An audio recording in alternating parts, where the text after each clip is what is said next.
Assalamualaikum warahmatullahi wabarakatuh. Saudara, kembali berjumpa dalam Sapa Jabar. Saya Hendanun akan menemani pagi hari Anda selama 30 menit ke depan bersama narasumber kami yang sudah hadir di studio, yaitu dari KPID Jawa Barat, Ibu Dede Kania, yang akan membicarakan tentang anugerah penyiaran KPID Jawa Barat tahun 2025. Assalamualaikum Ibu Dede. Waalaikumsalam warahmatullahi wabarakatuh. Sehat, Bu? Alhamdulillah. Oke, Bu, kalau misalkan kita berbicara tentang KPID Jawa Barat nih, anugerah penyiarannya begitu ya, seperti itu ya. Ini emang rutin dilakukan tiap tahun atau bagaimana, Bu? Ya, betul. Ini agenda rutin tiap tahun dari KPID Provinsi Jawa Barat. Jadi tidak boleh gitu ya, udah boleh kelewat karena berkaitan dengan penghargaan terhadap dunia penyiaran, khususnya untuk televisi dan radio yang ada di Jawa Barat. Kalau televisi dan radio yang ada di Jawa Barat ini secara kumulatif gitu seperti itu, ada berapa sih sebenarnya, Bu? Semuanya ada 457. Tentu yang terbanyak di Kota Bandung. Ya, memang tidak semua, kemarin kami cek tidak semua mengirimkan karyanya. karya Oke. untuk anugerah penyiaran, tapi tetap semuanya kami selalu melakukan pengawasan, penertiban terhadap karya-karya mereka. Oke. Apa yang dilombakan dari anugerah ini, Bu? Ya, yang dilombakan dari televisi dan radio untuk tahun ini, ya, ini temanya berkaitan dengan budaya, isu budaya. Oke, isu budaya. Budaya lokal Jawa Barat. Kemudian yang kedua berkaitan dengan isu perempuan dan anak. Oke. Di dua tema utama kita di situ. Oke, perempuan dan anak. Apa pentingnya? Ya, ini kaitan dengan kedudukan perempuan dan anak di dalam hukum Indonesia. Bagaimanapun juga, hukum Indonesia sudah mengatur bahwa perempuan dan anak menjadi bagian yang tidak terpisahkan, harus diberikan perlindungan, harus diberikan juga kaitan dengan aspek-aspek pencegahan terhadap kerentanan mereka. Kasus-kasus pelanggaran seksual itu banyak sekali, perempuan dan anak. Sehingga kita melihatnya ke P3SPS sebenarnya. P3SPS ya, ini sesuai dengan aturan tentang perlindungan dan anak, perempuan dan anak, terutama di Undang-Undang Perlindungan Anak. Ini kan menjelaskan bagaimana seharusnya konten-konten yang disiarkan oleh televisi dan radio. Termasuk juga kan diatur berkaitan dengan jam tayang. Jam tayang itu kalau untuk anak-anak ini ya, nggak boleh nih malam-malam gitu ya. Dari kontennya untuk anak-anak dilihat ini apakah kontennya bisa membahayakan perkembangan psikologis mereka, atau ada konten-konten misalnya konten kekerasan, ada konten yang berbau seksual gitu ya. Itu semua tentu kami hindari ya. Kita selalu memberikan pembinaan kepada lembaga penyiaran dan juga kepada semua pihak ini ya berkaitan dengan literasi digitalnya, bahwa konten-konten ini harus memberikan pendidikan, edukasi kepada anak-anak. Kepada perempuan kita upayakan bentuk perlindungan dan pencegahannya. Jangan sampai ada konten yang isinya ini berkaitan dengan isu-isu domestik, ada kekerasan di situ ya, eksploitasi perempuan dan lain sebagainya. Tapi kan kalau misalkan di tayangan televisi kan itu biasanya kan suka ada logo, suka ada indikatornya, misalkan semua umur, hanya untuk dewasa, untuk anak. Itu apakah tidak cukup dengan hal itu? Gitu? Ya, tentu ini syarat ya, jadi persyaratan juga dan bagian ya aturan yang harus cantumkan ini ya lembaga penyiaran, terutama televisi. Ini konten ini apakah masuk kategori anak, remaja, dewasa, atau ada juga yang di bawah bimbingan orang tua, BO. Dan ini yang harus diketahui sebenarnya untuk anak ini, gitu ya, harusnya kan ada di prime time. Betul. Tapi ternyata prime time kita untuk jam waktunya ini belum semuanya disepakati. Apakah prime time-nya itu dari jam 7 misalnya gitu ya, sampai jam 5 sore gitu. Kalau di dalam ketentuan undang-undangnya kan jelas. Tapi kenyataannya ada juga konten-konten bagi anak, bagi remaja yang disisipi. Ya, konten yang nggak sehatnya gitu. Selalu ada saja temuan-temuannya. Oke, yang berkaitan dengan karya perempuan dan anak, ini mengarahnya kemana gitu seperti itu? Di karya-karya yang dimasukkan ke KPID Award hari ini, kami lihat sih sudah mulai beragam, ya, mulai dari bagaimana kaulinan terhadap anak-anak gitu ya, penggunaan bahasa daerah di anak-anak, kemudian juga konten-konten berkaitan dengan isu-isu perempuannya. Tentang edukasi, tentang informatif gitu seperti itu. Ya, jadi lebih berkembang sih. Dan juga saya lihat banyak konten yang luar biasa tuh yang dikirimkan oleh teman-teman lembaga penyiaran. Oke. Nah, tadi kan kalau perempuan dan anak kita sudah bahas. Tadi ada mengangkat dari sisi budaya gitu seperti itu. Ini menarik ya karena itu kan. Oke, budaya bisa dijelaskan itu seperti apa tentang itu? Ya, kalau budaya Jawa Barat kan sebenarnya bukan hanya budaya Sunda ya. Ada budaya Cirebonan, kemudian ada budaya Betawi. Dan dari konten yang dikirimkan ini mewakili semuanya. Budaya lokalnya gitu ya. Apakah itu dari kesenian lagu-lagu, kesenian berasal dari musiknya gitu ya. Ada juga yang berkaitan dengan kaulinan anak-anak khas daerah kita. Gitu ya? Iya. Dan di lembaga penyiaran kita kalau dilihat gitu ya di konten-kontennya itu beragam sekali. Termasuk juga ada beberapa konten yang menceritakan bagaimana hikayat Sunda. Kerajaan, bagaimana terbangunnya kerajaan-kerajaan Sunda. Itu luar biasa ya. Di satu sisi memberikan informasi gitu ya kepada seluruh masyarakat bahwa di Sunda ini pernah gitu ya kita mempunyai kerajaan yang demikian besarnya gitu. Kemudian di sisi lain ya tentu ini membangun kesadaran bagi kita untuk menjaga, memelihara budaya kesundaan. Oke. Nah, ada perbedaan nggak antara acara tahun ini dengan acara yang sebelumnya gitu kan? Ini kan tiap tahun ya? Betul. Ya. Kalau perbedaannya ini terutama ya dilihat dari sisi jumlah kategori. Ya, untuk kategori hari ini dikurangi menyesuaikan dengan kondisi ya dengan kondisi yang ya tidak bisa dipungkiri ya. Betul. Kita juga mengalami kesulitan di aspek pembiayaan gitu ya. Selain itu juga dari sisi kontennya, dari sisi jenisnya, kalau tahun kemarin karena kita sedang penyelenggaraan pemilu, maka ada juga kategori untuk lembaga penyiaran yang concern ya terhadap pemilu. Hari ini kita konsennya di budaya dan di siaran yang ramah anak dan perempuan. Ramah anak dan perempuan ya gitu, seperti itu ya.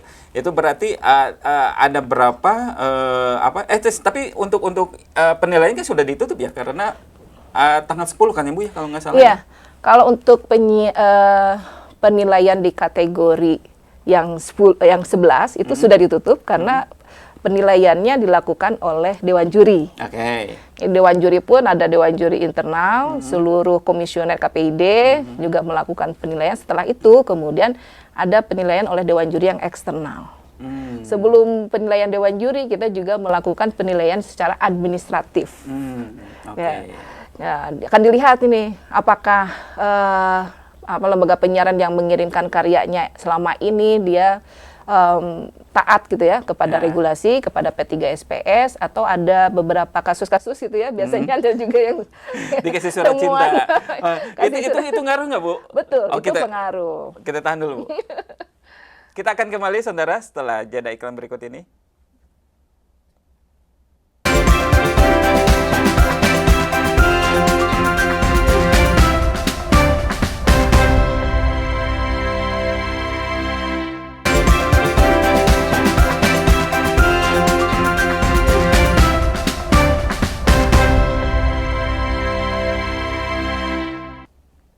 Baik, terima kasih saudara masih di Sapa Jabar dan kita kembali lagi melanjutkan perbincangan di pagi hari ini berkaitan dengan Anugerah Penyiaran KPID Jawa Barat bersama Komisioner KPID Jawa Barat Ibu Dede Kania.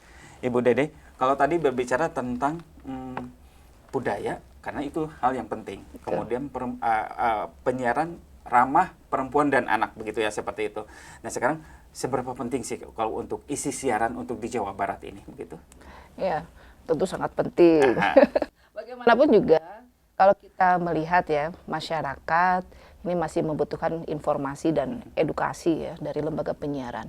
Walaupun sekarang eranya sudah berubah ke digital, tapi saya lihat di lembaga penyiaran yang mainstream ini tetap memegang peranan yang penting. Karena di masyarakat-masyarakat yang ada di pedesaan, mereka kan masih menjadikan televisi sebagai salah satu sumber informasi. Atau juga untuk kalangan tertentu radio itu masih sangat diperlukan, kuat sekali gitu. Jadi tidak bisa dilepaskan ya televisi dan radio dari kehidupan kita. Terutama ini kaitan dengan kontennya ya, kita harus lihat bahwa masyarakat membutuhkan konten yang betul tervalidasi ya, informatif tervalidasi, karena di lembaga penyiaran kan nggak sembarangan ya berita yang ada tahapannya untuk menyiarkan itu, ada klarifikasi, ada verifikasi dan sebagainya, itu seperti itu. Oke, berarti sangat penting untuk hal itu. Betul. Kan kalau sekarang itu kan berkaitan dengan media sosial begitu kan, begitu dahsyatnya mereka informasi yang barusan terjadi misalkan langsung diupload dalam sedetik sudah ada di media sosial seperti itu. Nah, itu bagaimana dalam pandangan Ibu seperti itu?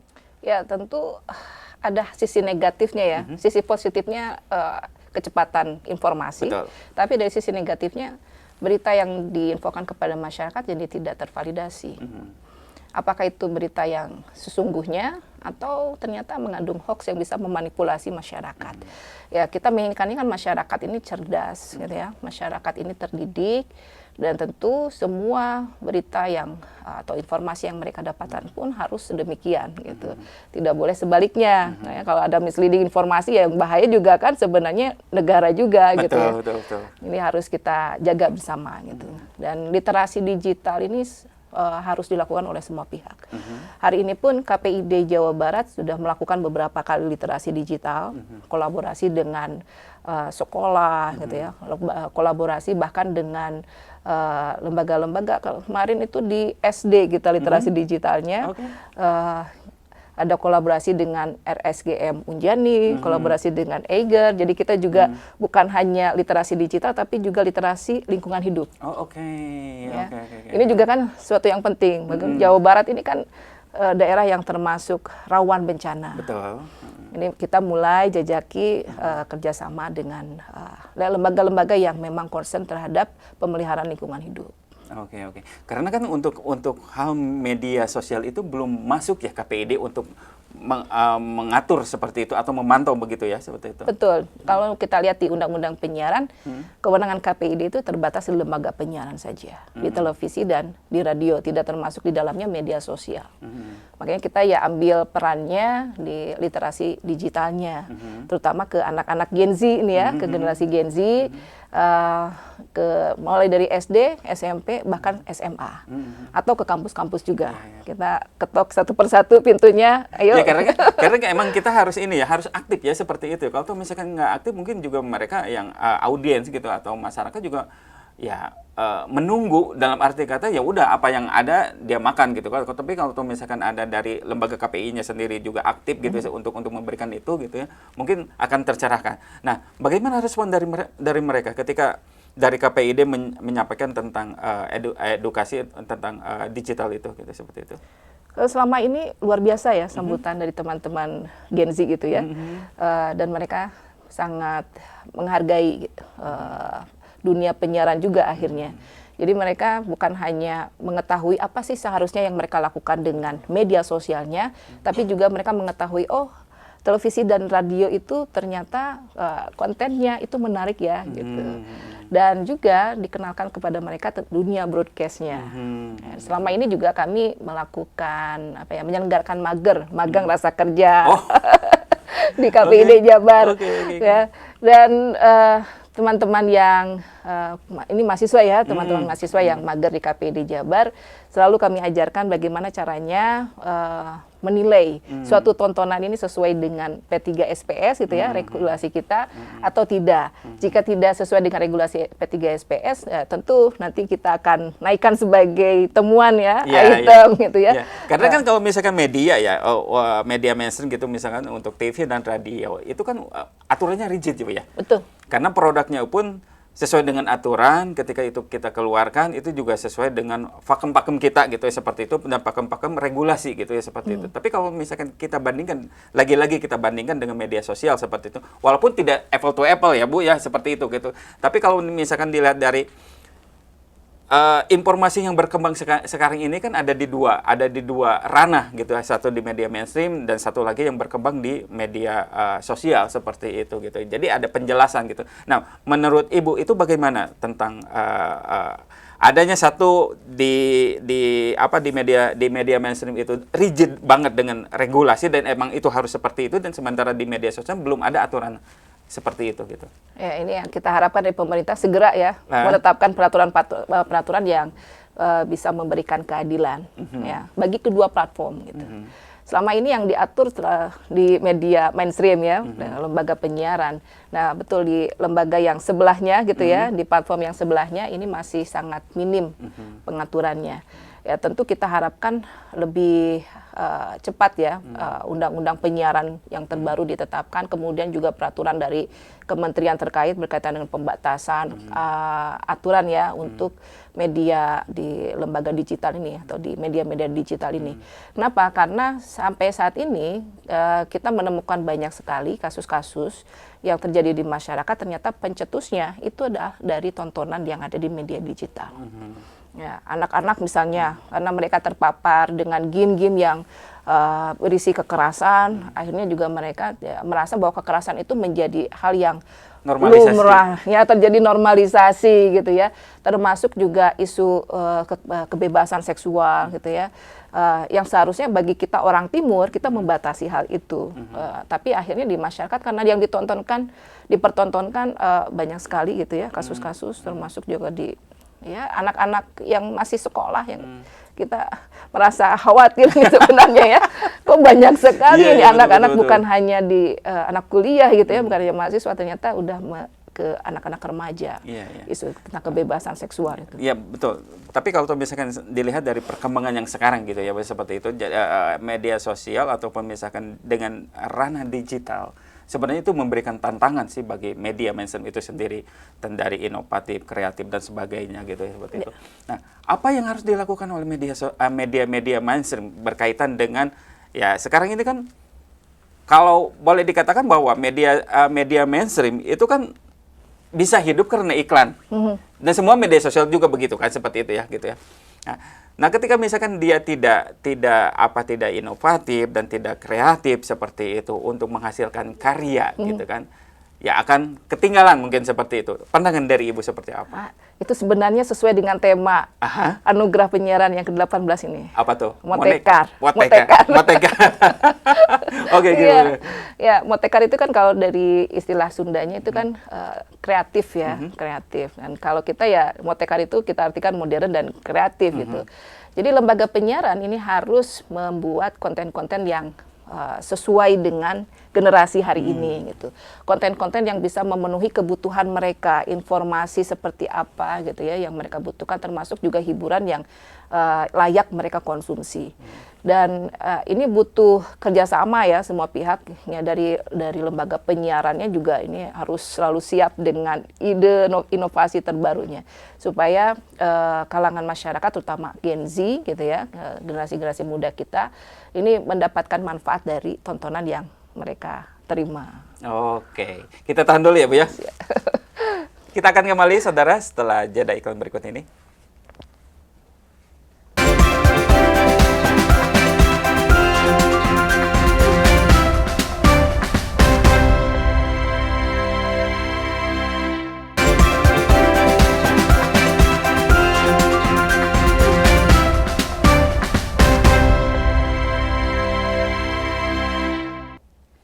Baik saudara, masih di Sapa Jabar dan kita kembali lagi melanjutkan perbincangan di pagi hari ini. Bu, kalau tadi kan kita berbicara tentang motekar. Ya. Motekar itu kan diambil dari ini ya, dari slogan yang sekarang. Jadi Betul. apa tadi slogan itu?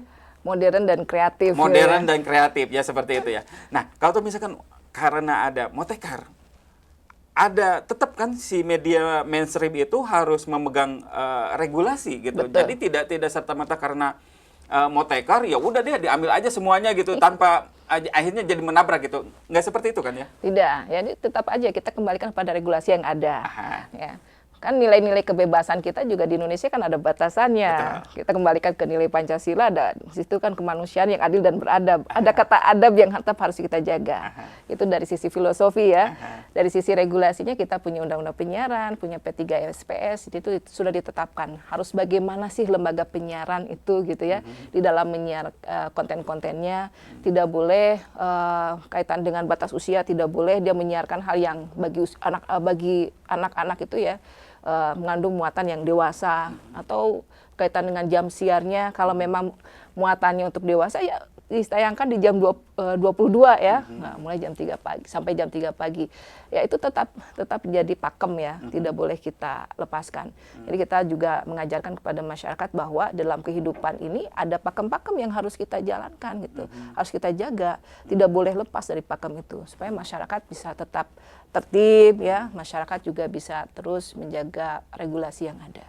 Oke, berarti karya-karya yang dihasilkan oleh media mainstream juga ada penilaiannya seperti itu. Betul. Seberapa penting sih Bu untuk karya itu? Sangat penting, karena kan dari penilaian juga ada dua hal ya, substansi, kemudian dari packagingnya.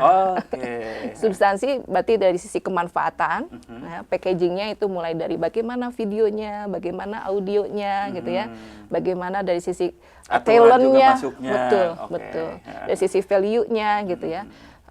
Kemudian dari sisi talentnya itu semuanya kita nilai, termasuk karena ini isu budaya yang kita angkat, bagaimana konten lokalnya. Oke, jadi dari substansi dan packagingnya juga itu menjadi sebuah dasar penilaian begitu ya. Betul.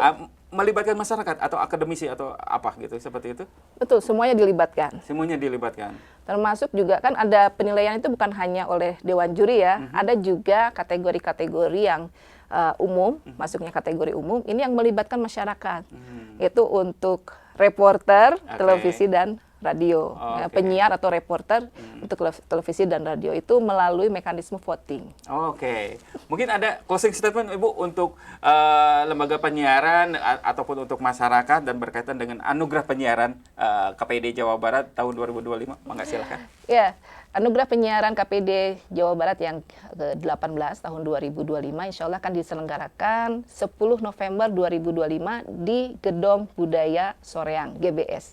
Dan kami mengharapkan kerjasama dari semua pihak dan juga tentu perhatian dari semuanya berkaitan dengan lembaga penyiaran kita. Kita menginginkan lembaga penyiaran kita ini lebih adaptif dengan kondisi hari ini, tapi juga dengan menjunjung tinggi nilai-nilai lokal dan juga peraturan perundang-undangan. Terima kasih. Oke, lengkap ya Bu ya. Karena emang harus adaptif dan juga mengangkat tentang budaya lokalnya, karena itu adalah identitas. Betul, seperti itu. Baik, terima kasih Ibu Dede. Sami-sami. Sudah hadir di studio kami. Baik, demikian saudara perbincangan di pagi hari ini. Kita akan kembali di episode berikutnya dan saksikan tayangan kami. Dan juga untuk pelaksanaannya di tanggal 10 November tahun 2025 di Gedung Budaya Soreang. Demikian, sampai jumpa.